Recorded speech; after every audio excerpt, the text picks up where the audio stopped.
Hello friends, இன்றைக்கு எங்கிட்ட மதிய சாப்பாடெல்லாம் தயாராகிட்டு என்னென்னு பார்த்துடலாமா? வாங்க ஒன்றுண்டா வரிசை கட்டி பார்க்கலாமா? இது பார்த்தீங்கன்னு சொன்னால் சோறு தான். வளமையாக படிக்கிற சம்பா அரிசி சோறும் இல்லை, பொன்னி அரிசி சோறும் இல்லை. இன்றைக்கு பார்த்தீங்கன்னா சிவத்த பச்சை அரிசியில் சோறு வடிச்சிருக்கிறேன். கன நாள் ஆச்சு, அதோட இன்றைக்கு வடிச்சாச்சு. இது நல்லா இருக்கும். இதில் கஞ்சி குடிக்க அடி தூள் செம்ம டேஸ்ட்டாக இருக்கும். இங்கெல்லாம் பார்த்தீங்கன்னு சொன்னால் சாரண கீரையில் கொஞ்சம் பருப்பும் போட்டு பால் கறி வச்சு தாளிச்செல்லாம் போட்டு வச்சிருக்கிறேன். இந்த கீரை பார்த்தீங்கன்னு சொன்னால் நண்பர்களே, உடம்பு சூட்டுக்கு நல்ல கீரைக்கார அண்ணா சொன்னார். அதெல்லாம் நீங்களும் கிடைச்சதுண்டா வாங்கி சாப்பிடுங்க, சரியா?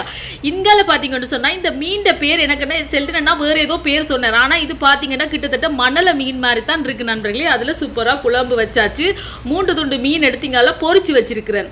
அங்கே பார்த்தீங்கன்னு சொன்னால் சின்ன வாடை பால் சொதி இருக்குது. இது விழா தான் இன்றைக்கு எங்கள்கிட்ட மதிய சாப்பாடு. இனி நல்ல வடிவாக ஒரு பிளேட்டில் போட்டுட்டு ஒரு இடத்துல அமர இருந்து வடிவாக ருசிச்சு சாப்பிட வேண்டியதான். இங்கால வாழைப்பழம் வேண்டி வச்சிருக்கேன். சாப்பிட்றாக்கள் சாப்பிட வேண்டியதான். வீடியோ பிடிச்சிருந்தா சப்ஸ்கிரைப் பண்ணுங்க.